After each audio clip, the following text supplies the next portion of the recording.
여러분 안녕하세요. 오늘도 행복한 하루 보내셨나요? 오늘은 항아리 속의 도깨비를 비롯하여 재밌는 옛날 이야기 들려드릴게요.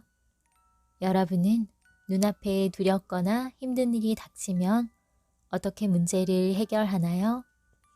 사실 어떤 문제가 닥쳤을 때 그것을 이겨내기란 참 쉽지가 않습니다. 오늘의 첫 번째 이야기는 어부가 무서운 도깨비를 만났을 때 지혜를 발휘하여 상황을 이겨내는 이야기인데요. 어부의 기발한 재치로 결국 도깨비는 자신을 뽐내다가 항아리 속에 갇히고 맙니다. 어려움에 부닥치더라도 지혜를 짜내면 벗어날 수 있다는 것과 재주가 뛰어날수록 겸손해야 된다는 가르침을 주는 이야기입니다. 이렇게 사람이 살아가는 데 필요한 것은 지혜가 아닐까 생각이 드는데요.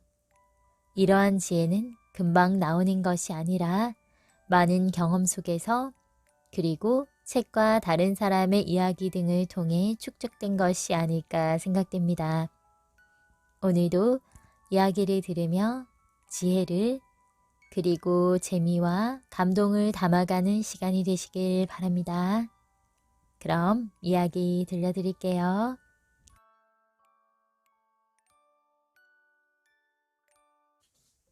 항아리 속의 도깨비. 옛날 어느 바닷가에 한 어부가 살고 있었어요.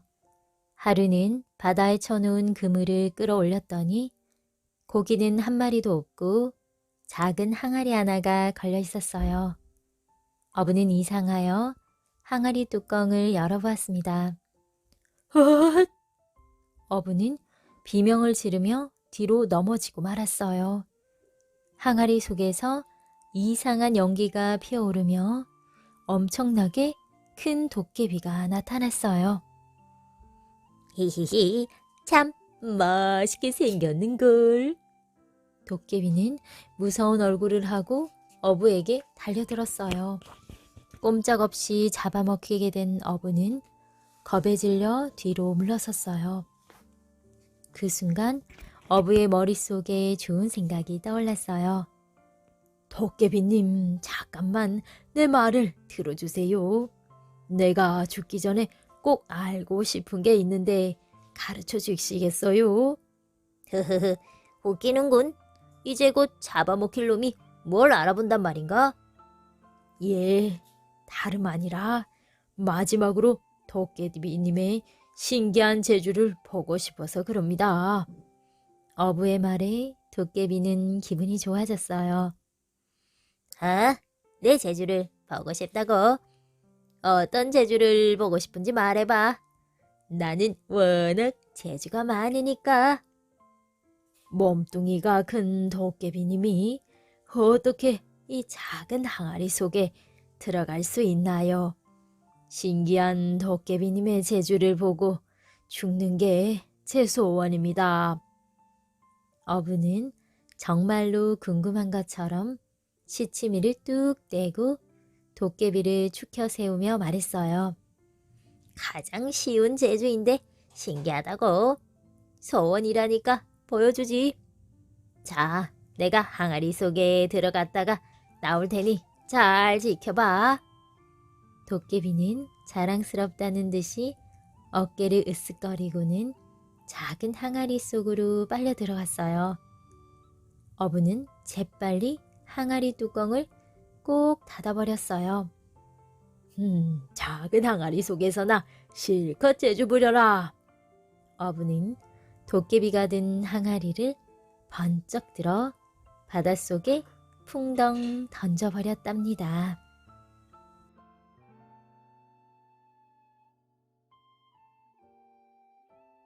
선비의 별난 제사. 평안도 어느 고을에 가난한 선비가 살았어요. 얼마나 가난했는지 굶기를 밥 먹듯 했지요.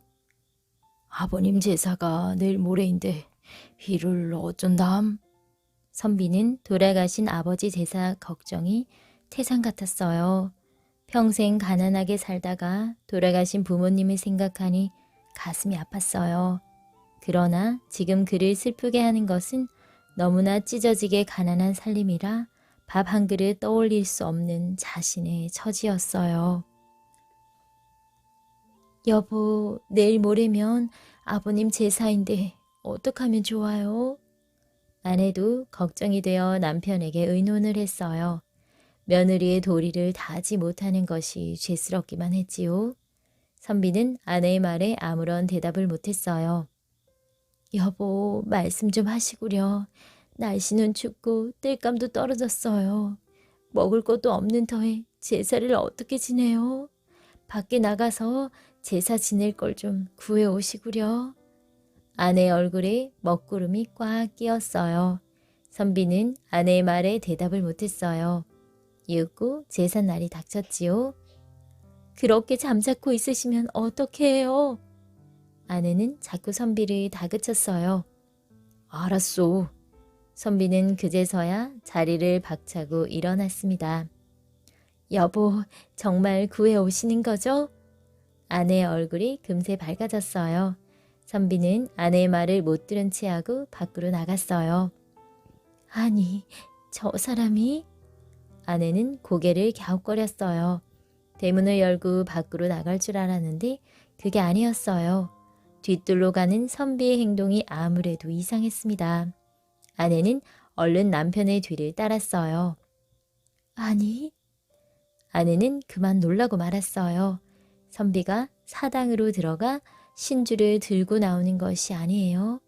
신주란 돌아가신 분의 이름을 새긴 나무 조각입니다. 손바닥 크기만하게 만든 참나무에 죽은 사람의 이름을 새긴 것입니다. 여보, 신주를 왜 모시고 나가는 거예요? 아내는 남편의 행동을 이해할 수 없었어요. 어떻게 하려고 그러세요? 아내는 더욱 궁금했어요. 제사를 안 지낼 수는 없잖소. 남편이 퉁명스럽게 말했어요. 그렇고 말고요. 그러니까 이 신주를 모시고 가는 거요. 남편은 수염을 쓰다듬으며 점잖게 말했어요. 여보. 두고 보, 제사는 꼭 지낼 거요.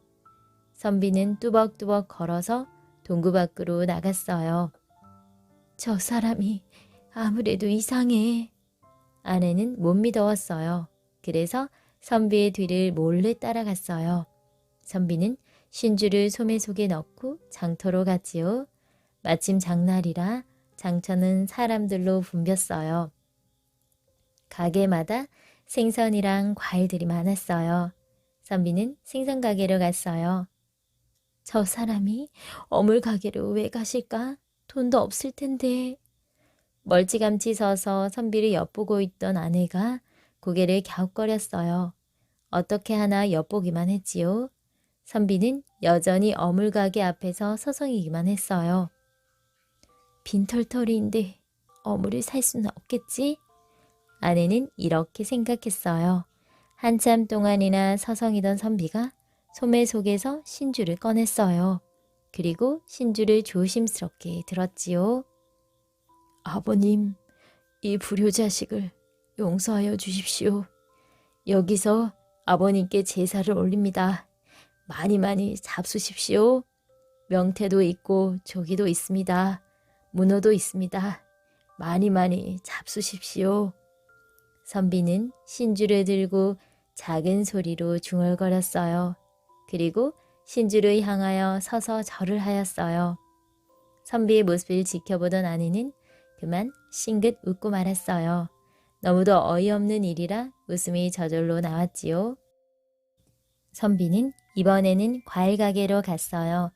물끄러미 과일 가게 안을 들여다보았지요. 선비는 또 신주를 꺼내 들었어요. 아버님, 여기에 있는 과일들은 늘 즐겨 잡수시던 것들입니다. 사과도 있고 시원한 배도 있습니다. 밤 대추 곶감도 있어요. 골고루 많이 많이 잡수십시오. 선비는 신주를 보고 말하며 또 서서 절을 했습니다. 지나치던 사람들은 거지가 구걸하는 줄 알고 힐끗 선비를 쳐다보다가 그냥 지나쳤지요. 선비는 이렇게 장터를 돌아다니며 제사를 지냈어요.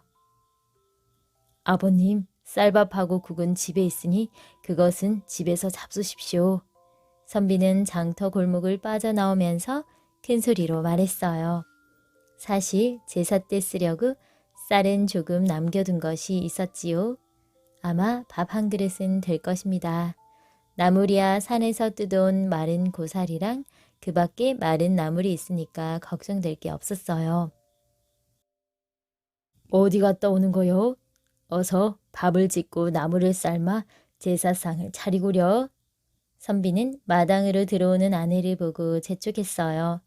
선비는 아내가 자기의 뒤를 몰래 따라와 엿본 걸 몰랐지요. 아내는 모른 체하고 밥을 지었어요. 나물을 삶아서 제사상에 차렸습니다. 아버님, 과일과 고기는 낮에 시장에서 잡수셨지요? 그러니 섭섭하시더라도 그냥 잡수십시오. 선비는 정성을 다해 제사를 지냈습니다. 그날 밤이었어요. 꿈에 돌아가신 아버지가 나타났어요. 얘야, 제사 음식을 참 잘 먹었다. 오랜만에 여러 가지 음식을 배불리 먹었구나. 돌아가신 아버지는 아주 흡족한 얼굴로 말했어요. 아버님, 못난 소자를 용서하십시오. 큰 죄를 지었습니다. 선비는 송구스러워 몸둘 바를 몰랐어요. 아니다. 이 애비가 왜 너의 마음을 모르겠느냐. 너에게 재산을 물려주지 못했으니 모두 이 애비의 잘못이다. 이제 봄이 오면 내가에 있는 자갈밭과 뒷산 비탈을 일궈 농사를 지어라. 그러면 양식 걱정은 안 해도 될 것이다. 선비는 눈을 떴어요. 아내도 잠을 깼지요. 여보, 참 이상한 꿈을 꾸었어요. 아내가 먼저 입을 열었어요. 나도 이상한 꿈을 꾸었소. 아버님이 나타나셨소. 선비도 꿈 얘기를 했지요. 서로 꾼 꿈의 내용이 같았어요. 아버님이 우리를 잘 살게 해주시려는 거요. 꿈속의 아버님 말씀대로 해봅시다. 선비의 말에 아내는 감격해서 눈물을 흘렸어요. 봄이 왔어요. 선비 내외는 꿈속의 아버지 말씀대로 냇가의 자갈밭을 일굴고 씨를 뿌렸어요. 그리고 뒷산의 비탈밭을 새로 개간하고 씨앗을 뿌렸지요. 뿌린 씨앗은 사긋히우고 무럭무럭 자랐어요. 가을이 되었습니다. 열심히 일한 보람이 있어 많은 곡식을 거두었어요. 여보, 이제 양식 걱정은 아니해도 되겠어요. 아내는 광에 가득 쌓인 곡식을 바라보며 흐뭇한 표정을 지었어요. 그게 다 돌아가신 아버님 덕분이 아니겠소? 내년에도 더 열심히 하여 더 많은 곡식을 거두어야겠소. 선비도 흐뭇한 표정이었어요. 이듬해에도 더욱 많은 밭을 일구어 더 많은 곡식을 거두었지요. 해가 갈수록 곡식이 광에 가득 쌓여 부자라는 소리를 듣게 되었습니다. 선비는 더욱 정성스럽게 제사를 지냈어요. 선비 내외가 돌아가신 부모를 저렇게 정성스럽게 제사를 지내고 위하는데 살아계신 부모를 잘 모시지 않아서야 되겠는가. 마을 사람들은 선비를 본받으려 노력했어요. 너도 나도 앞다투어 부모님과 조상들을 정성껏 섬겼습니다. 그래서 선비가 사는 마을인 효자 마을이라고 소문이 났지요. 그뿐이 아니었습니다. 마을 사람 모두가 잘 살게 되었답니다.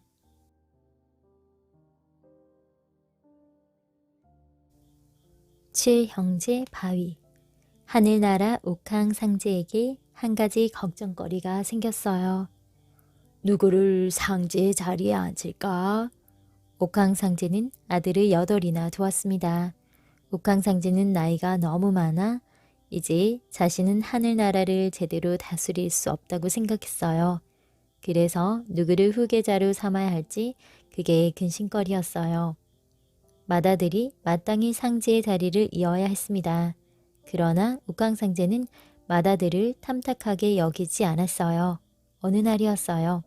옥황상제가 아들 8형제를 한자리에 불러 모았어요. 아바마마 어인이로 부르셨사옵니까? 소자들 여기에 대령하였사옵니다. 옥황상제는 아들들을 바라보며 무겁게 입을 열었어요. 너희들에게 긴히 할 말이 있어서 불렀노라. 내 말을 잘 들어라. 옥황상제는 이렇게 말하고는 다시 입을 다물었어요. 아들들은 옥황상제의 얼굴을 쳐다보기만 했지요. 너희들 중에 하나에게 내 자리를 물려주련다. 얼마 동안 침묵이 흐른 뒤 옥황상제가 다시 말했어요. 옥황상제의 표정은 몹시 굳어 있었어요. 아들들은 다음에 무슨 말이 나올까 하고 귀를 기울였지요. 내 자리는 마땅히 장남에게 물려주어야 할 것이지만 옥황상제의 자리는 하늘나라를 다스려야 하는 아주 막중한 책임이 따르는 자리다. 선뜻 차례대로 장남을 후계자로 삼을 수가 없구나. 그것이 바로 내 뜻이로다. 너희들은 내 뜻을 저버리지 않도록 하여라. 옥황상제의 말은 뜻밖이었어요. 그 가운데서 마지가 더욱 놀랐어요.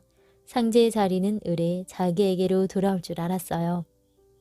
아바마마, 아우들보다는 소자가 착한 일을 많이 했고 또한 슬기로운 지혜도 있어옵니다. 그러므로 아바마마의 후계자로 조금도 모자람이 없다고 생각하옵니다. 마지가 못마땅한 얼굴로 말했어요. 너의 뜻은 알고 있다. 그러나 내 이미 생각한 바가 있어 그러니 너는 내 뜻을 저버리지 말라. 옥황상제는 한마디로 잘라 말했어요. 팔양제는 더 이상 말을 못했지요. 너희들은 곧 인간 세상으로 내려가거라. 너희들이 인간 세상에 내려가 있을 동안 얼마나 착한 일을 많이 하고 슬기로운 일을 하는가를 본 후에 내가 후계자를 정하겠노라. 옥황상제는 엄숙히 말했어요. 팔형제는 옥황상제의 명을 받고 인간 세상으로 내려갔어요. 그들이 내려온 곳은 속리산 법주사 근처였지요. 얘들아, 이제부터 각기 마음에 드는 곳을 찾아가거라. 그리고 3년이 되는 날 여기에서 모이자. 모두들 착한 일을 많이 하여 아바마마의 훌륭한 아들이 되자. 마지가 아우들에게 말했어요. 아우들은 모두 고개를 끄덕였지요. 막내야, 너는 어리니까 멀리 가지 말고 이 근처에 있다가 다시 만나기로 하자. 마지가 막내를 보고 말했어요. 그게 좋겠다. 형님의 말씀이 옳다. 막내는 이 근처에 있다가 3년 후에 만나도록 하자. 다른 형들이 일제히 막내를 보고 말했어요. 막내는 아무 말 않고 고개를 끄덕였지요. 둘째야, 너는 어디로 가려 하니? 글쎄요, 발길 닿는 대로 가야지요. 그럼 셋째는? 저도 모르겠어요. 아무 데나 가겠어요. 저도. 나머지 아우들도 똑같은 말을 했어요. 이리하여 8형제는 뿔뿔이 헤어졌지요. 너희들이 아무리 착한 일을 해도 옥황상제의 자리는 내 차지다. 공연한 짓들은 하지 말라. 자, 3년 뒤에 이곳에서 만나자. 맏형은 이렇게 으름장을 놓고 어디론가 사라졌어요. 막내는 형들이 멀리 사라질 때까지 그 자리에서 꼼짝 않고 있었어요. 막내는 옥황상제 8아들 가운데 가장 영리하고 마음이 착했어요. 형들과 헤어진 막내 아우는 한참이나 서성거렸지요. 갈 곳이 없었어요. 저 바위 위에 올라가시는 게 좋겠어. 막내는 바위 위로 올라가 시름을 달랬어요. 경치 한번 좋구나. 막내는 발 아래 펼쳐지는 경치를 보고 입을 다물 줄 몰랐어요. 정말 하늘나라에서도 보기 힘든 아름다운 경치였지요. 바로 그때였어요. 산기슭에서 늙은 스님 한 분이 내려오더니 막내가 있는 곳으로 다가왔어요. 이 여복의 젊은이는 보통 사람이 아닌 것 같은데 어째서 혼자 여기에 있소? 늙은 스님의 목소리는 점잖았어요. 갈 곳이 없어서 여기서 쉬고 있는 중입니다. 아주 잘생긴 젊은이가 갈 곳이 없다니 매우 딱한 일이군요. 무슨 깊은 사연이 있는 모양인데 그러면 소승을 따라가는 게 어떻소? 보잘것없는 암자이지만 편히 쉴 곳은 됩니다. 저와 함께 가시지요. 고맙습니다, 스님. 막내는 늙은 스님을 따라 산속 암자로 들어갔어요. 그날부터 막내는 공부와 불도를 열심히 닦았지요. 옥황상제 아들답게 세상 사람들에게 겸손이 됐어요. 착한 일도 많이 했어요. 이런 소문은 속리산 근처 사람들에게까지 알려졌어요. 암자의 젊은이를 모르는 사람이 없었어요. 모두들 그를 우러러 보았지요. 막내가 사람들의 존경을 한 몸에 받는다면서? 이러다간 막내 녀석에게 옥황상제의 자리를 빼앗기고 말겠는데? 우리가 가만히 있다가 무슨 일이 일어날지 모르겠어. 그러니 막내를 없앱시다. 주기자는 말이지. 그 녀석을 죽여 없애지 않으면 우리의 앞길이 막히게 뻔해. 그러면 3년이 되는 날 문장대 아래로 모이거라. 막내가 세상 사람들의 존경을 한 몸에 받는다는 소문을 듣고 나머지 형제가 모여 이렇게 의논을 했어요. 칠형제는 막내를 죽이려는 무서운 흉계를 꾸미고 헤어졌어요. 드디어 만나기로 약속한 3년째 바로 그날이 되었어요. 팔형제는 한자리에 모여 차례로 그동안 자신들이 지낸 일을 이야기하였어요. 이번엔 막내 차례다. 마지가 말했어요. 3년 동안 지낸 일을 하나도 빠짐없이 이야기해야 한다. 둘째도 막내를 재촉했어요. 저는 막내가 입을 열기 시작했지요. 잠깐 여기서 얘기를 들을 것이 아니라 저기 시야가 넓은 바위로 올라가서 듣기로 하면 어떻겠니? 셋째가 눈을 껌뻑이며 말했어요. 그게 좋겠구나. 마지가 찬성했어요. 마지는 아우들을 데리고 높은 바위로 올라갔어요. 막내를 바위 끝에 앉혔어요. 막내는 형들의 흉계를 알 턱이 없었지요. 시키는 대로 바위 끝에 가서 앉았어요. 막내는 지난 일을 이야기하기 시작했어요. 그때 형들이 와락 막내에게 달려들어 벼랑 아래로 떠밀었어요. 으앗! 막내는 비명을 지르며 벼랑 아래로 떨어지고 말았습니다. 칠형제는 벼랑으로 떨어지는 아우를 보고 싱긋 웃었어요. 칠형제는 하늘나라로 올라갔지요. 옥황상제는 막내가 없는 걸 보고 얼굴이 굳어졌어요. 칠형제는 인간 세상에서 한 일들을 차례대로 이야기하였습니다. 다 듣기 싫다. 옥황상제가 버럭 고함을 질렀어요. 칠형제는 그만 움찔했지요. 막내는 어째서 올라오지 않았느냐? 이에 막내는 인간 세계에서 너무나 못된 짓을 많이 해서 세상 사람들에게 잡혀 죽은 걸로 아옵니다. 마지가 시치미를 떼고 거짓말을 하였어요. 칠형제의 거짓말은 옥황상제의 노여움을 더욱 북돋았어요. 무엇이라고? 하늘나라의 세자가 인간에게 죽음을 당했다고? 옥황상제는 분을 못 이겨 온몸을 부르르 떨었어요. 바로 그때였어요. 죽은 줄 알았던 막내가 옥황상제 앞으로 왔지요. 아바마바, 소자는 이제야 돌아왔습니다. 막내가 엎드려 절하면서 울먹였어요. 아니, 너는 막내가 아니냐?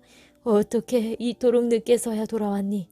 나는 네가 인간 세상에서 죽은 줄로만 알았는데 이게 꿈이냐 생시냐? 옥황상제는 너무도 기뻐 어쩔 줄을 몰랐어요.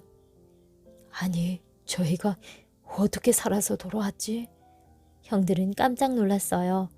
벼랑으로 떨어져 죽은 줄 알았던 아우가 돌아왔으니 낭패가 아닐 수 없었어요. 아바마바, 소자가 형님들에게 떠밀려 바위에서 떨어져 목숨이 위태로운 순간에 천만다행으로 소자를 보살펴주던 스님의 도움을 받아 이렇게 살아왔사옵니다. 무엇이라고? 옥황상제의 얼굴은 그만 불그락 푸르락해졌어요. 내 자리는 막내에게 물려주겠노라. 내 후계자는 막내다. 옥황상제가 엄숙하게 말했어요. 그리고 너희들에게는 엄벌을 내리겠노라. 칠형제는 몸을 바들바들 떨며 숨도 제대로 쉬지 못했어요. 너희들은 인간 세상에 내려가서 속죄를 하렸다. 여봐라, 이 죄인들을 인간 세상으로 내쫓아라. 칠형제는 죄인이 되어 속리산으로 쫓겨났어요. 그런데 칠형제는 속리산으로 내려오면서 그만 단단한 바위가 되어버리고 말았어요. 칠형제의 바위. 그 뒤 사람들은 이 바위를 이렇게 불렀어요. 지금도 속리산에는 바위가 된 옥황상제 7아들이 자기들의 죄를 뉘우치는 듯 비통한 모습으로 다소곳이 서 있답니다.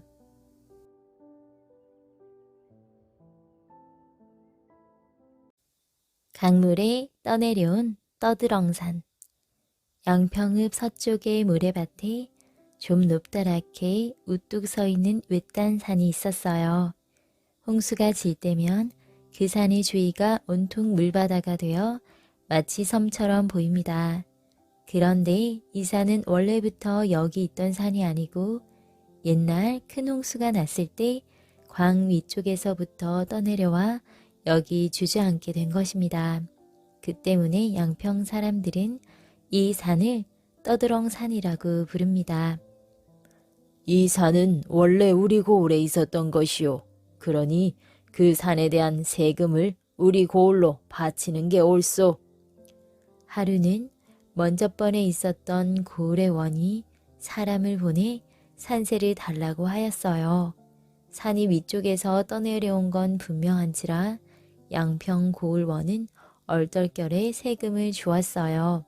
그것이 줄례가 되어 이듬해도 그 이듬해도 밑고을에서는 꼬박꼬박 세금을 받으러 왔고 양평고을에서는 전임원들이 을에 바쳐왔으니 그게 맞으려니 하고 계속 돈을 주었어요. 그러다 한참 뒤 양평고을에 다시 새로운 원이 부임을 하였습니다. 하루는 웬 고을에서 산세를 받으러 왔다고 하기에 이상히 여겨 물었어요. 산이 우리 고을에 있는데 왜 딴 마을에서 세를 받아가는 게냐? 그 산은 원래 아무데골에 있었는데 홍수 때 떠내려온 것이라 매해 그 마을에 세금을 물어오고 있사옵니다. 아전의 대답을 듣고 보니 더욱 회개한 일이라는 생각이 들었어요. 산을 빌려 쓰겠다고 한 것도 아니고 저절로 떠내려와 주저앉은 건데 왜 우리가 세금을 바쳐야 된단 말인가? 아무리 생각해봐도 부당한 일인데 오래전부터 줄례가 되어온 일이라 하니 갑자기 돈을 안 줄 수도 없고 무슨 좋은 방법이 없을까? 사또는 집에 와서도 이국리 저국리 여념이 없었어요. 그러자 7살 난 아들이 물었어요. 아버지, 무슨 생각을 그렇게 하십니까? 어린 네가 알 일이 아니다. 그래도 혼자 생각하지 말고 저랑 같이 생각해 보셔요. 아들이 또랑또랑한 목소리로 의견을 말하기에 사또는 낮에 있었던 일을 말해 주었어요. 어디서 떠내려 왔거나 우리 고을에 자리 잡고 있으니 우리 고을 산이 아니겠느냐. 그런데 해마다 세금을 윗마을에 꼬박꼬박 바쳐왔다니 참으로 억울한 일 아니냐. 그래서 어떻게 하면 세금을 물지 않을까 그 방법을 생각하고 있었다. 그만한 일로 뭘 그리 고민하십니까? 7살짜리 아들은 생글생글 웃으며 말했어요. 이웃고을 원님한테 떠드렁산이 허락도 안 받고 우리 고을로 떠내려와 땅을 차지하고 있으니 자릿세를 내놓으라고 하시지요. 오호, 자릿세를? 그뿐만 아니라 그동안 받아간 세금도 다 내놓으라고 하시고 만약 그러지 못하겠거든 떠드렁산은 우리한테 필요 없으니 어서 떠매고 가라 하면 되지 않겠습니까? 네 말이 옳구나. 참 용하고 기특한 생각이야. 원은 무릎을 치며 감탄을 했어요.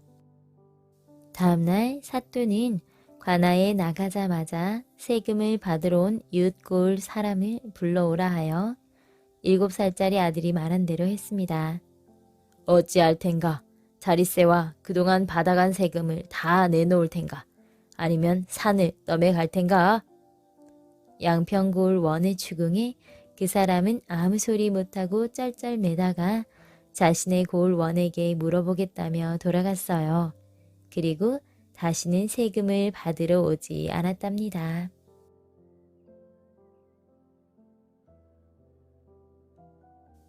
독수리가 된 왕. 옛날도 아주 오랜 옛날 중국의 왕은 공중을 날아다니는 사람이 우리나라에 있다는 소문을 듣고 우리나라 왕에게 아주 심술궂은 편지를 보냈어요. 날아다니는 사람을 보내라. 만일 보내지 않으면 군병을 거느리고 가겠다.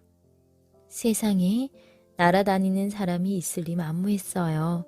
중국의 왕이 군사를 거느리고 쳐들어오는 것은 그다지 무서운 일이 아니었어요. 하지만 우리나라 왕은 전쟁이 일어나 나라와 백성들이 괜한 손해를 입게 될까봐 그것이 걱정되었지요. 그래서 공중을 나는 사람을 구한다는 포고를 온 나라에 내렸습니다. 어떤 사람이 길을 가다가 길가에 사람들이 수두룩하게 몰려있는 것을 보았어요. 가서 들여다보니 도깨비가 요술을 피우고 있었어요. 그 사람은 도깨비에게 날아다니는 재간을 가르쳐 달라고 간곡히 부탁했어요. 그러자 도깨비는 그에게 단추가 6개 달린 두루마기를 주었어요. 이 두루마기는 신기하게도 입으면 하늘을 날 수 있는 요술 두루마기였지요. 그 사람은 두루마기를 가지고 중국으로 갔어요. 그리고 중국의 왕 앞에 가서 그 두루마기를 입고 단추를 채웠습니다. 그랬더니 과연 몸이 공중으로 둥둥 떠올랐어요. 이를 본 중국의 왕은 잔뜩 호기심이 났습니다. 그래서 자기도 날아보고 싶은 마음에 나는 방법을 가르쳐 달라고 했어요. 그 사람은 중국의 왕에게 두루마기를 입히고 단추를 채워주었어요. 두루마기를 입자 중국의 왕은 공중으로 둥둥 떠올랐습니다. 그러나 이 사람은 심술궂은 중국의 왕이 알미어서 단추를 끌어야 도로 내려올 수 있다는 것을 가르쳐 주지 않았어요. 결국 이 심술궂은 왕은 공중을 둥둥 떠다니다가 그만 독수리가 되었어요. 지금도 독수리가 공중에서 삐요삐요 하면서 우는 것은 제 신세를 한탄하는 소리라고 합니다.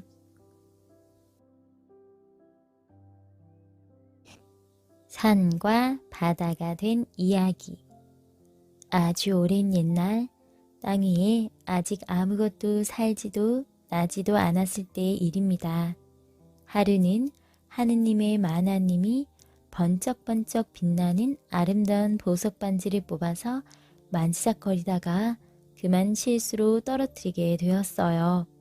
만화님은 그 보석 반지를 찾으려고 하늘 구석구석을 찾아보았지만 암만 찾아도 나오지 않았어요. 그래서 하느님이 신하를 모두 불러 모아서 보석 반지를 찾아낼 회의를 열었어요. 신하들은 반지를 찾기 위해 여러 가지 의견을 내었습니다. 그 가운데 한 신하의 의견은 이랬어요. 아무래도 하늘에는 없는 것 같습니다. 보석 반지는 분명 하늘 아래 땅 위에 떨어졌을 것입니다. 그러니 땅에 내려가서 찾아보는 게 어떨런지요. 하느님은 그 신하의 말을 듣고 고개를 끄덕이며 말했어요. 그래, 지당한 말이구나. 그럼 땅으로 내려가서 한번 찾아보도록 해라. 하느님은 하늘에서 가장 지혜롭고 힘도 센 장수에게 땅으로 내려가서 보석 반지를 찾아오라고 명령했어요. 하늘나라 장수는 보석 반지를 찾기 위해 땅으로 내려갔어요. 그런데 그때 땅 위는 아직 산과 바다 그리고 강이 전혀 없는 그저 평평한 곳이었어요. 게다가 땅이 몹시 질어서 진창처럼 질퍽질퍽했어요. 장수는 땅의 구석구석을 잘 살펴보았지만 보석 반지는 좀채 보이지 않았습니다. 하늘나라 장수는 혹시 반지가 땅 속에 파묻혀 있지 않을까 하고 큰 손으로 진창을 만지작거리기도 하고 쥐었다 놓기도 했습니다. 바로 그곳이 지금의 산이 되었어요. 그리고 손으로 땅을 파는 곳은 바다가 되었고 손가락으로 쭉 훑은 곳은 강이 되었답니다.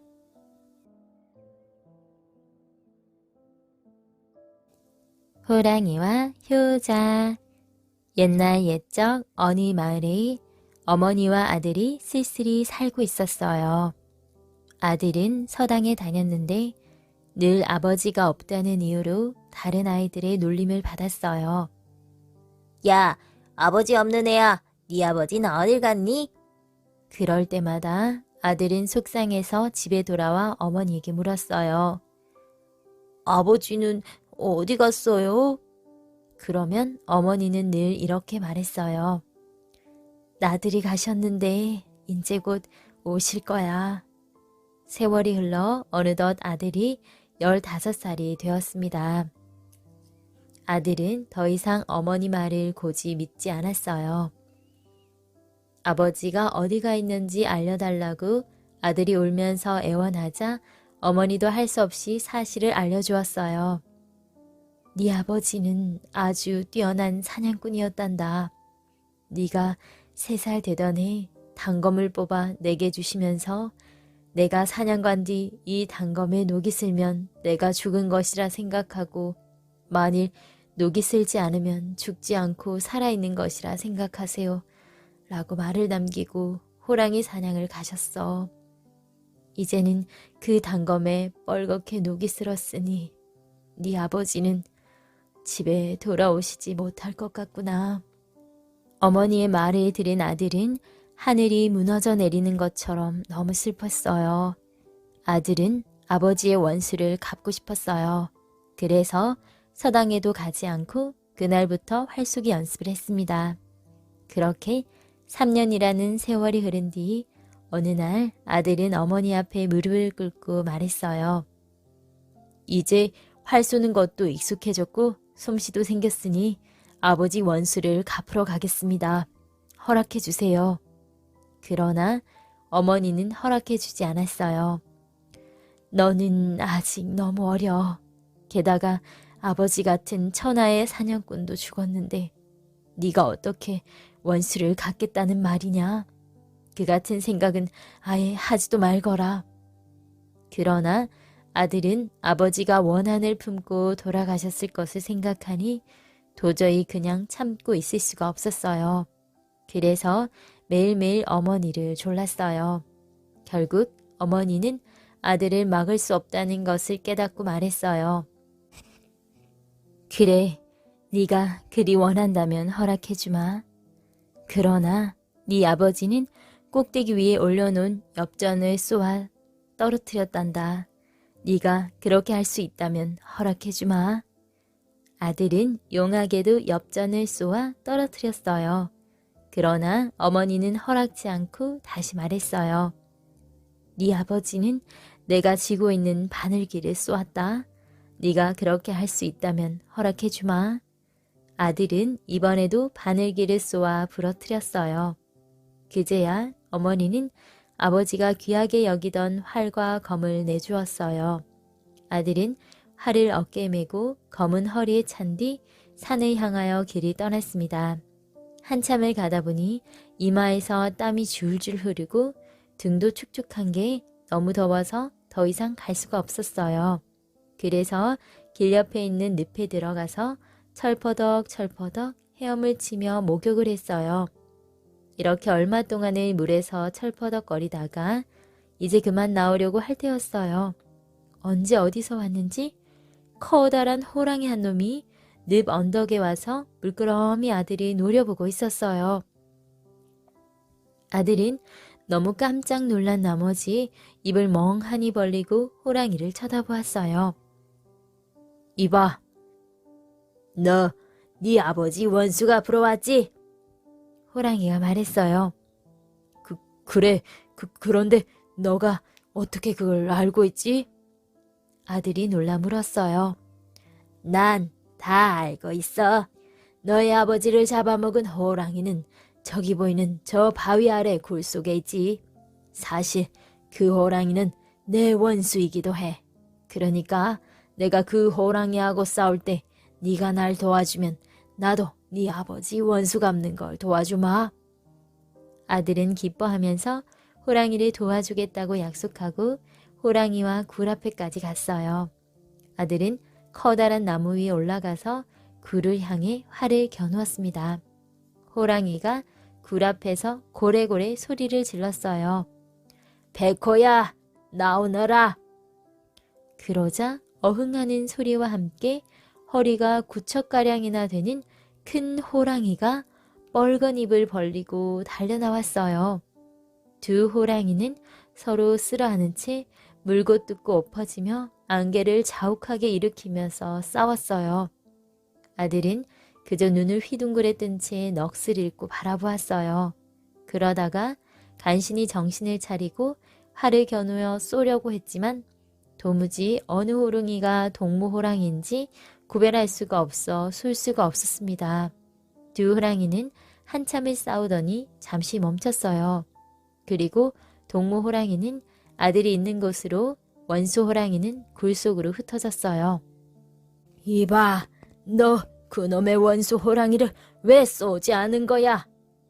동무호랑이는 힘이 드는지 헐떡헐떡 숨을 가쁘게 내쉬면서 아들에게 물었어요. 어떤 게 그놈인지 몰라서 쏘질 못했어. 허투루 쏘았다가 네가 맞으면 어떡하니? 그러니 이걸 네 허리에 감아. 내가 너를 알아볼 수 있도록. 아들이 제 허리에 감았던 흰 무명 허리띠를 건네주며 말했어요. 어머니가 손수 짜서 만들어주신 것이었어요. 그래, 그럼 이번엔 꼭 그놈을 쏴다오. 동무호랑이는 그 흰 허리띠를 허리에 메고 껑충껑충 뛰어가더니 소리쳤어요. 백호야, 나오너라. 그러자 아까 그 호랑이가 또 어흥하면서 달려나왔어요. 두 호랑이는 서로 쓸어안고 아래에 깔렸다 위에서 깔아뭉갰다. 서로를 벌컥벌컥 뒤집기도 하면서 안개를 자욱이 피우며 싸웠어요. 허리띠를 메고 있어서 이번엔 동무호랑이가 누구인지 분명하게 알 수 있었어요. 아들은 나무 위에서 틈을 노리고 있다가 마침내 활을 쏘았습니다. 그러니까 3단같이 큰 백호가 벌렁 나가 떨어지더니 숨이 끊어져 버렸어요. 아들과 동무호랑이는 무척 기뻤어요. 아들이 호랑이를 따라 굴 속에 들어가 보니 아버지의 이름을 새긴 활 옆에 아버지가 있었습니다. 아들은 아버지를 고이 모셔 어머니가 계신 집 뒷산에다 잘 묻어드렸어요. 그 뒤 동무호랑이와 효자 아들은 의형제를 맺고 형 아우 사이가 되었어요. 아우 호랑이는 형과 어머니를 모시고 함께 살기 위해 자기 굴 옆에다 집 한 채를 지었어요. 아들은 그 집에 어머니를 모셔다가 아우 호랑이와 셋이 함께 살았어요. 하루는 아우 호랑이가 아들에게 말했습니다. 형님도 이제는 색시를 맞아야 하지 않겠습니까? 제가 형님의 색시를 구해오리다. 그러더니 어디론가 뛰어나갔어요. 얼마 지나서 마당에 쿵 하는 소리가 들리기에 문을 열고 보니까 아우 호랑이가 등에 지고 온 고운 여인을 바닥에 내려놓고는 그 곁에 서 있었어요. 놀란 아들은 어머니와 급히 마당으로 나가서 더운 물 찬물로 여인의 손과 발 그리고 머리를 씻어주었어요. 그러자 기절하여 정신을 잃었던 여인이 눈을 떴습니다. 알고 보니 아우 호랑이가 뜰에 나와 있던 황정승의 딸을 물어온 것이었어요. 형은 아우 덕분에 아주 예쁜 여인을 색시로 맞아들이게 되었습니다. 하루는 아우 호랑이가 눈물을 흘리면서 애원하듯이 아들에게 말했어요. 형님, 전 이제 죽을 날이 멀지 않은 것 같습니다. 그러니 형님께선 어머님과 형수님을 모시고 서울에 가서 사세요. 제가 죽기 전에 형님께 꼭 좋은 것을 해드리고 싶어서 그러니 부디 제가 하라는 대로 하세요. 며칠 뒤 서울 장안에 호랑이 한 마리가 나타나서 길 가는 사람들을 많이 해칠 겁니다. 그러면 임금님께서 그 호랑이를 잡아오는 자에게 큰 상을 주리라는 보고를 하실 것입니다. 그때 형님이 그 호랑이를 쏘면 됩니다. 제가 바로 그 호랑이입니다. 꼭 쏘아주십시오. 과연 며칠 뒤 서울 장안에 큰 호랑이가 한 마리 나타나서 길 가는 사람을 많이 물어서 상처를 입히는 일이 일어났어요. 그러자 임금님은 호랑이를 잡아오는 자에게 큰 상을 주겠다는 포고를 내렸습니다. 아들은 화를 메고 아우호랑이에게 갔지만 차마 쏠 수가 없었어요. 아우호랑이는 자꾸 자기를 쏘아달라고 애원했습니다. 결국 아들은 눈물을 머금고 아우호랑이를 쏘았어요. 그리고 그 호랑이를 임금님께 갖다 바쳐 큰 상을 받았습니다. 또 벼슬까지 얻어 훗날 큰 장군이 되었답니다. 소 되었던 사람. 옛날 함경남도 안변이란 곳에 머슴살이를 하는 청년이 살았어요. 이 청년은 어릴 때 아버님 어머님을 여의고 몹시 서러운 신세가 되었어요. 그래서 늘 부모님을 그리워하며 언제나 이 처지를 벗어날까 생각했어요. 하루는 너무도 마음이 서글프고 외로워서 점쟁이한테 점을 쳐달라고 했습니다. 그랬더니 점쟁이가 청년에게 이런 글을 써주었어요.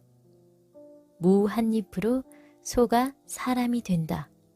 청년은 별스런 점괘가 다 있다고 생각했지만 별로 마음에 두지 않았어요.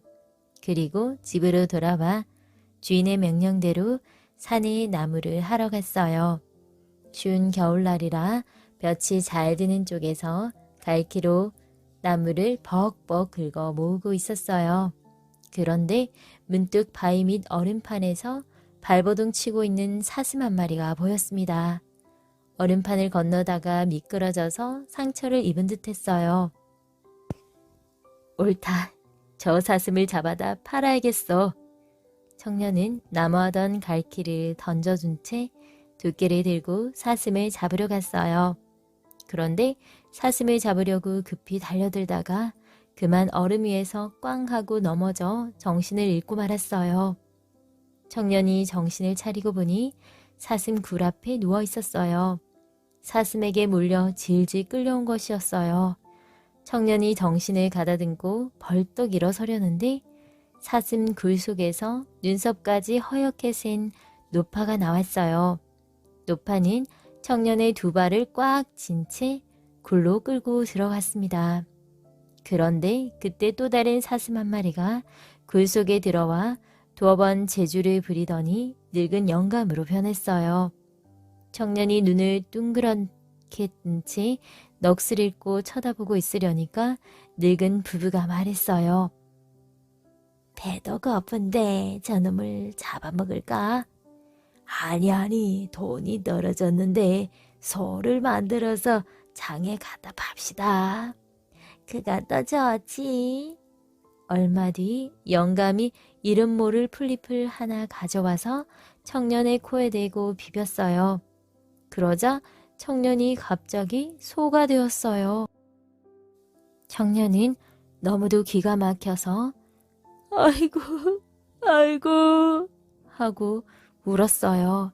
하지만 입에서 나오는 건 그저 음메 하는 소 우는 소리였어요. 청년은 영감한테 끌려가는 동안 길에서 사람들이 만날 때마다 간절하게 부탁했어요. 여보세요. 살려주세요. 이 영감은 사람이 아니라 사슴이에요. 그리고 난 사람인데 이 영감이 소로 만들어버렸습니다. 제발 저 좀 살려주세요.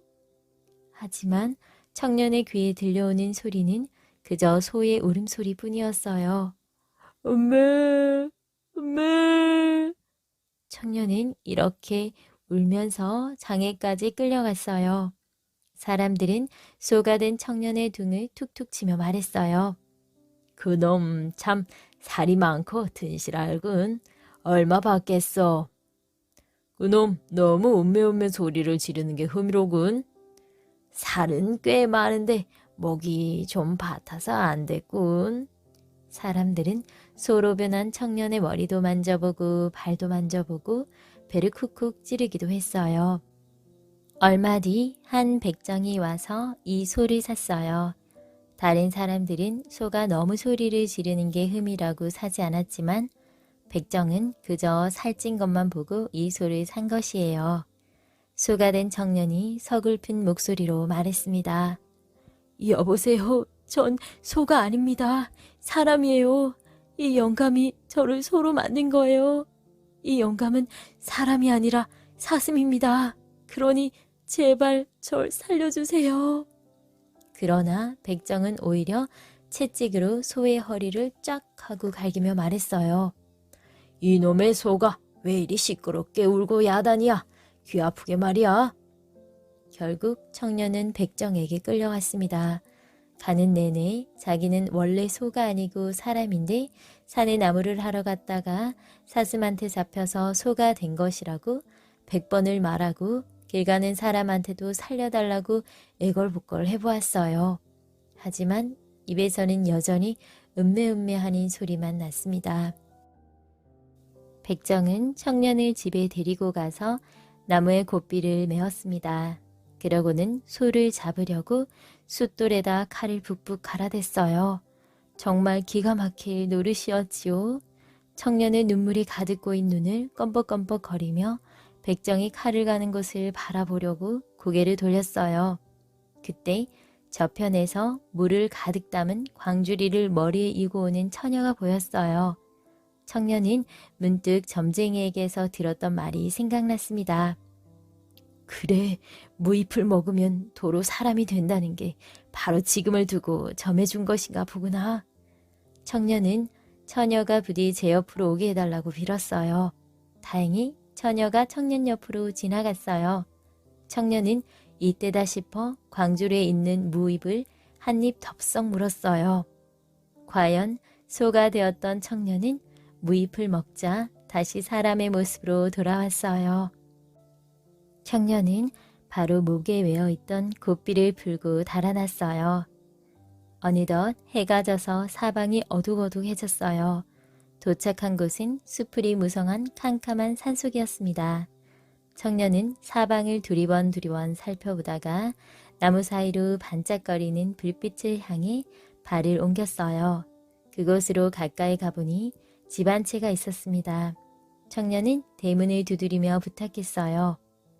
길을 가다가 날이 저물고 어두워져 막막하니 하루 저녁 머물다 가게 해주십시오. 어찌된 일인지 그 집에는 처녀 혼자뿐이었어요. 청년의 사정을 들은 처녀는 공손히 허리를 굽히며 집 안으로 안내했습니다. 아버님, 어머님은 이웃 동네에 가서 안 계십니다. 비록 집은 누추하나 들어와 하룻밤 주무시고 가세요. 그날 밤새 집이 파묻히고 산이 파묻힐 만큼 많은 눈이 내렸어요. 청년은 이튿날 그 집을 떠나려야 떠날 수가 없었어요. 그래서 또 하루를 그 집에서 묵게 되었습니다. 그런데 그 집 처녀가 밥을 지으려고 해도 집 전체가 눈에 파묻혀버려 헛간에 둔 나무를 가져올 수가 없었어요. 청년은 발을 동동 구르는 처녀에게 나무가 있는 헛간을 알려달래서 눈 속에 구멍을 뚫어 나무를 가져왔습니다. 소 먹일 여물집도 가져다 주었어요. 이렇게 일주일이 지나자 눈이 모두 녹았어요. 이웃 동네에 갔던 처녀의 아버지 어머니는 눈이 와서 집에 돌아오지도 못한 채 하나밖에 없는 딸이 굶어 죽었을 게다, 소가 굶어 죽었을 게다 하고 근심하며 집으로 돌아왔습니다. 그런데 웬일로 딸도 소도 죽지 않고 모두 무사히 살아 있었어요. 처녀의 부모는 이게 다 젊은 사람이 집에서 도와준 덕분이라며 청년에게 몇 번이고 절을 하며 감사하다고 했습니다. 자네가 없었다면 내 딸은 죽었을 거요. 내 딸이 살아있는 건 전부 자네 덕택이니 내 사위가 돼 주시오. 이렇게 하여 청년은 예쁜 처녀를 아내로 맞아 서글프고 외로운 처지에서 벗어나게 되었고 이 집에서 행복하게 잘 살았답니다.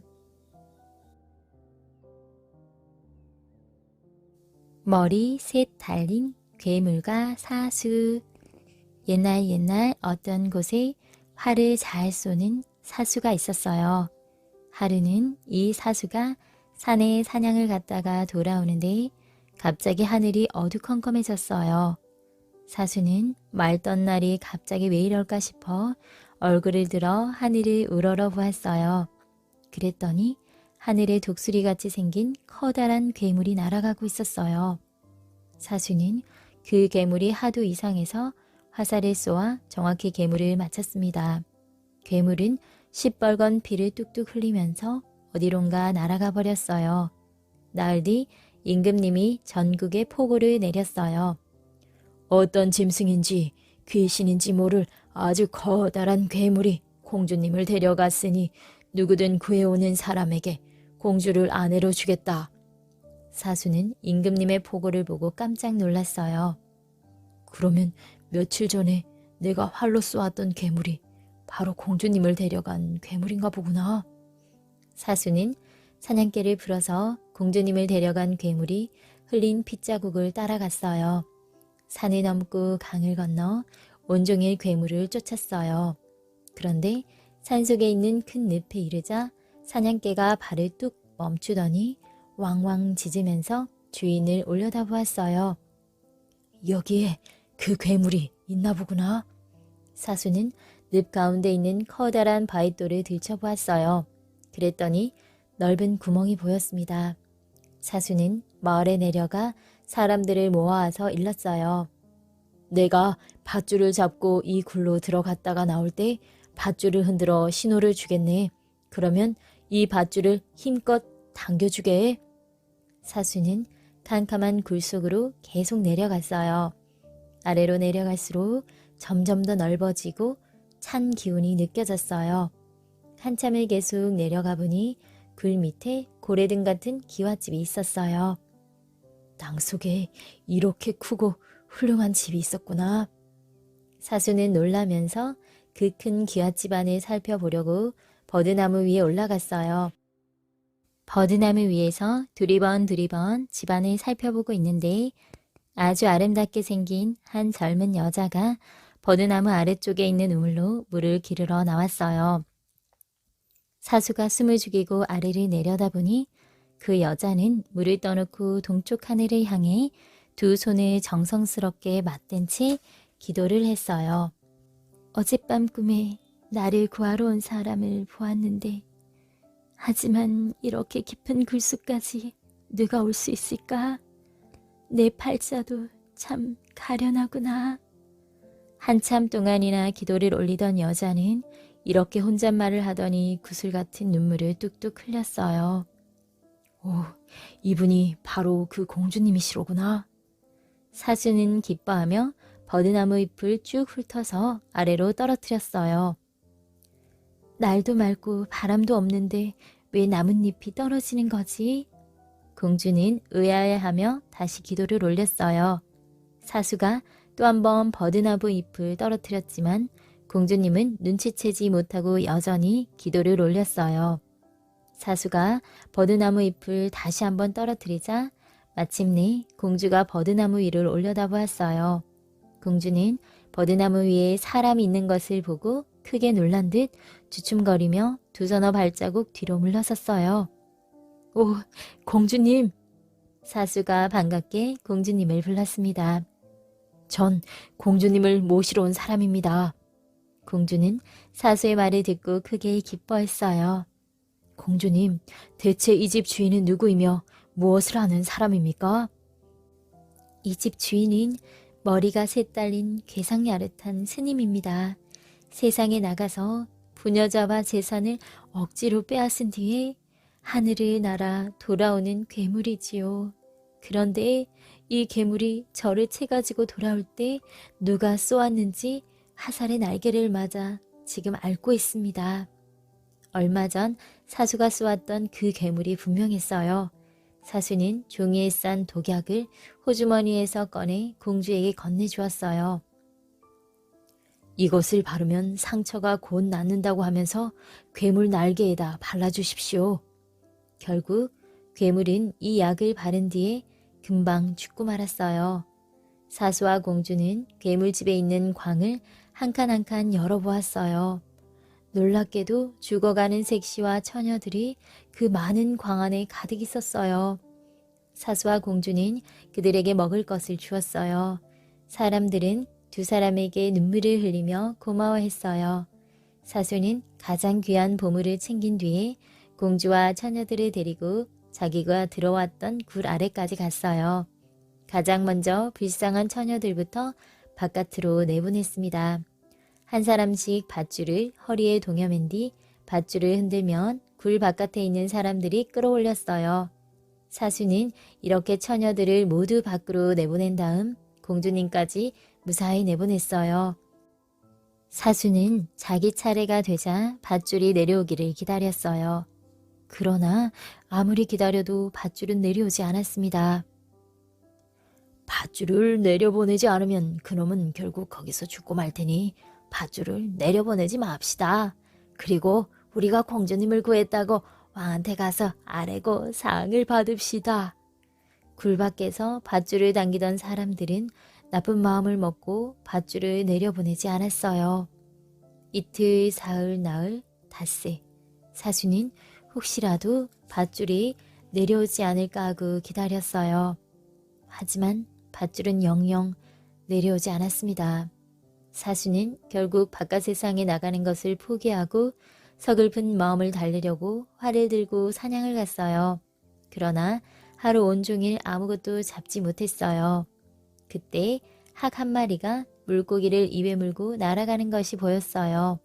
그런데 어찌된 일인지 그 물고기가 이상한 목소리로 자꾸 우는 것이었습니다. 사수는 고기가 우는 소리가 하도 이상하고 슬퍼서 활을 겨누어 학을 쏘아 떨어뜨렸어요. 학은 사수가 쏜 화살에 맞아 죽었지만 물고기는 여전히 눈물을 흘리면서 슬피 울고 있었어요. 사수는 그 물고기가 불쌍해 강물에 놓아주었습니다. 며칠 뒤 사수가 물고기를 놓아준 강가에 가게 되었는데 놀랍게도 그곳에 아주 단정한 차림의 청년 한 사람이 서 있었어요. 사수는 낯선 곳에서 사람을 보자 기뻐서 달려갔습니다. 그랬더니 그 청년이 사수를 반갑게 맞으며 공손히 절을 했어요. 청년이 미소를 지은 채 천천히 입을 열었어요. 저는 며칠 전 당신이 하객에서 구해주었던 물고기입니다. 날이 따스해 소풍을 나왔다가 학한테 잡혀 죽을 뻔한 것을 당신이 구해준 것입니다. 저는 물속나라 용왕의 아들이옵니다. 용왕의 아들은 사수에게 용궁에 함께 들어가자고 청했어요. 그래서 사수는 용왕의 아들을 따라 용궁에 가게 되었습니다. 두 사람은 큰 거북이의 등에 올라탔어요. 거북이는 순식간에 두 사람을 용궁 앞에까지 데려다 주었어요. 꽃같이 아름다운 용궁의 궁녀들이 정문 앞에 서서 반가운 얼굴로 맞아주었습니다. 용왕도 귀한 아들을 살려준 사람이 용궁으로 온 것을 기뻐하면서 극진히 대접했어요. 물속에 사는 온갖 물고기들이 때를 지어와서는 용왕과 용왕의 아들 그리고 같이 앉아있는 사수 앞에 와서 절을 했어요. 노래할 줄 아는 고기는 노래를 부르고 춤을 출 줄 아는 고기는 춤을 추었습니다. 또 꽃처럼 아름다운 용궁의 궁녀들이 나비 옷을 입고 춤을 추었어요. 사수는 그저 눈이 부시고 황홀해서 눈을 오래 뜨고 있지를 못했습니다. 마치 꿈만 같았어요. 사수는 며칠이 지나자 용왕의 아들에게 이제 그만 물 밖으로 나가겠다고 했습니다. 용왕의 아들은 그렇게 빨리 가면 서운하니 며칠만 더 머물다 가라고 했지만 사수는 정중히 거절했어요. 마음을 그렇게 정하셨다면 할 수 없지요. 그런데 당신이 나가겠다고 하시면 아마 아버님께서 무엇이든 소원을 말해보라고 하실 거예요. 그러면 꾀꼬리를 달라고 하세요. 그 새는 당신을 반드시 행복하게 만들어 줄 것입니다. 사수는 바로 용왕에게 가서 물 밖으로 나가겠다고 말했어요. 그러니 과연 용왕은 무엇이든 소원이 있으면 말해보라고 했습니다. 그래서 사수는 용왕의 아들이 가르쳐준 대로 꾀꼬리를 달라고 했어요. 사수가 꾀꼬리를 달라고 하자 용왕은 얼굴을 찌푸리며 쾌히 승낙하려고 하지 않았습니다. 용왕의 아들이 이를 지켜보고 있다가 말했어요. 아버지, 어서 그 꾀꼬리를 주십시오. 제가 죽을 뻔한 것을 살려주신 은혜를 생각하면 꾀꼬리를 드려도 부족하지 않습니다. 아들의 말을 들은 용왕은 마지못해 꾀꼬리를 사수에게 건네주었어요. 그런데 용궁을 떠날 때 용왕은 무엇이든 원하면 다 나오는 8구멍 난 연적 하나를 주면서 말했어요. 이 연적은 아주 귀한 보물이다. 꾀꼬리를 사랑해달라고 이것까지 주는 것이니 모쪼록 이 꾀꼬리를 귀하게 여겨야 한다. 사수는 꾀꼬리와 연적을 들고 괴물이 살던 집으로 돌아왔어요. 그러자 꾀꼬리가 한층 더 큰 소리로 노래를 불렀습니다.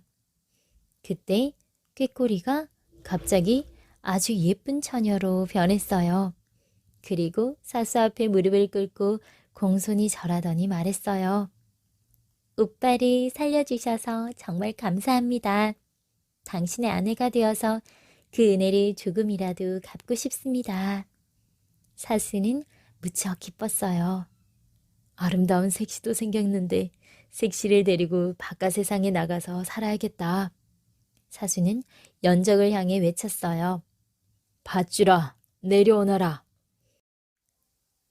사수의 말이 끝나자마자 굵고 튼튼한 밧줄이 굴 밖에서 술술 내려왔어요. 사수는 자신의 아내가 된 용왕의 딸과 제 허리를 밧줄에 맞대어 묶고 굴 위로 올라갔습니다. 바깥 세상은 이미 해가 져서 어두워졌어요. 포수는 하룻밤을 자고 갈집을 얻기 위해 연적을 향해 다시 한번 외쳤어요. 우리가 자고 갈 집이 필요하니 어서 나오너라. 그러자 연적의 8구멍에서 목수가 나오더니 순식간에 훌륭한 집을 뚝딱 지어놓았어요. 이튿날 아침 어떤 영감이 나무를 하러 산에 왔다가 이 집을 보고 깜짝 놀랐어요. 전에는 집은커녕 나무 하나 없던 곳에 대궐 같은 집이 생겼으니 놀라지 않을 수 없었어요. 아무래도 이상하다고 생각한 영감은 이 사실을 임금님께 아뢰었습니다. 임금님 역시 이상하다고 생각해서 부하를 시켜 그 집을 조사하게 했어요. 사수는 임금님이 보낸 사람에게 자기가 공주님을 구해드린 일과 그 뒤에 일어난 이야기를 숨김없이 말했어요. 모든 이야기를 들은 부하는 사수가 한 말을 임금님께 죄다 아뢰었습니다. 임금님은 그제야 비로소 이 사수가 공주를 구해준 사람이라는 사실을 알게 되었어요. 임금님은 사수를 대궐로 불러서 큰 잔치를 베풀어 정성스레 대접하고 많은 돈과 높은 벼슬을 주었습니다. 그 뒤 사수는 아름다운 용왕의 딸과 함께 길이길이 행복하게 살았답니다. 북두칠성 이야기. 옛날 어떤 곳에 돈 많고 쌀 많고 근심도 많은 부자 영감이 살았어요. 이 부자 영감에게는 귀한 아들 하나가 있었습니다. 하루는 이 아이가 마당에서 놀고 있는데 꽹과리를 치면서 동냥을 하러 다니는 중이 그 옆을 지나가다가 아이를 쳐다보며 말했어요. 아뿔싸, 영리하게는 생겼지만 몇 해 지나지 않아 죽겠군. 중은 이렇게 혼잣말을 하고는 혀를 끌끌 차면서 가버렸어요. 아이는 곧장 집으로 달려가서 지나가던 중이 했던 말을 아버지에게 전했어요. 아들의 말을 듣고 부자 영감은 깜짝 놀랐어요. 귀하고 귀한 단 하나뿐인 아들이 몇 해를 못 살고 죽는다고 하니 오죽이나 놀랐겠어요. 부자 영감은 버선발로 중을 따라갔어요. 죽을 힘을 다해 달려가니 산 어귀에 채 못 가서 중을 만날 수 있었어요. 대사님은 사람이 언제 어느 때 죽을 것을 아시니까 사람이 어떻게 하면 좀 더 오래 살 수 있는지 그 방법도 반드시 알고 계실 것입니다. 대사님, 하나밖에 없는 제 아들이 죽으면 저는 못 삽니다. 부디 우리 아들을 살려주세요. 어떻게 하면 좀 더 오래 살 수 있겠습니까? 부자 영감은 중에게 간절히 애원했어요. 아닙니다. 저는 그런 것까지는 알지 못합니다. 중은 부자 영감의 청을 거절하고 계속 가던 길을 갔어요. 하지만 부자 영감은 계속 중의 뒤를 뒤쫓아가면서 어떻게 하면 아들이 좀 더 오래 살 수 있는지 방법을 가르쳐 달라고 자꾸 졸라댔어요. 중은 계속 연부를 외면서 영감의 말을 못 들은 척하고 그냥 갈 길을 지나갔습니다. 부자 영감은 어떻게 하든지 하나밖에 없는 아들을 살려내겠다고 굳게 마음먹고 중의 뒤를 계속 쫓아가면서 애걸복걸했어요. 그럼 내일 금강산 만물상 위에 올라가 보십시오. 노스님 두 분이 장기를 두고 있을 것입니다. 그 스님들한테 가서 청해 보십시오. 중은 그렇게 말하고는 터벅터벅 숲을 속으로 들어가 버렸어요. 부자 영감의 외아들은 이튿날 아침에 금강산을 향해 길을 떠났어요. 그리고 해가 저물 때쯤 드디어 만물산 꼭대기에 도착했습니다. 과연 그곳에서는 수염이 허연 2명의 노스님이 마주 앉아 툭툭 장기를 두고 있었어요. 외아들은 그 앞에 가서 무릎을 꿇고 애원했습니다. 제발 제 목숨을 살려주세요. 점잖고 인자하게 생긴 스님이 두던 장기를 멈추고 말했어요. 여복의 북두 이 아이가 불쌍하지도 않은가 목숨을 살려주게나. 그러자 아주 험상스레 생긴 북두라는 스님이 눈을 번뜩 올려뜨면서 대꾸했어요. 별소리 말고 어서 장기나 마치세. 조그만 놈이 조잘조잘 짖어대는 걸 일일이 대꾸할 필요는 없지 않은가. 자, 어서 두게. 이 말을 듣고 외아들은 더욱 간절하게 눈물을 흘리면서 애원했어요. 인자하게 생긴 스님은 그 모습이 너무 불쌍해 보여서 험상스레 생긴 스님에게 아이를 살려주라고 다시 말했습니다. 하지만 험상스레 생긴 북두라는 스님은 여전히 안 된다고 버텼어요. 목숨을 살려주게. 아니, 그렇게는 못해. 2명의 노스님은 이렇게 한참 동안 싸웠습니다. 얼마 뒤 험상스레 생긴 스님은 할 수 없다는 듯이 한숨을 내쉬면서 말했어요. 임자가 그렇게 야단이니 할 수 없지. 험상스레 생긴 스님은 사람들의 이름을 쭉 써놓은 두껍고 커다란 책을 뒤지더니 이 소년의 이름을 쭉 지웠습니다. 이때 장기를 두던 늙은 스님들 가운데 인자하게 생긴 스님이 남두 칠성이고 험상스레 생긴 스님이 북두 칠성이었어요. 지금도 사람이 죽고 사는 것을 결정하는 것은 북두 칠성이 한답니다.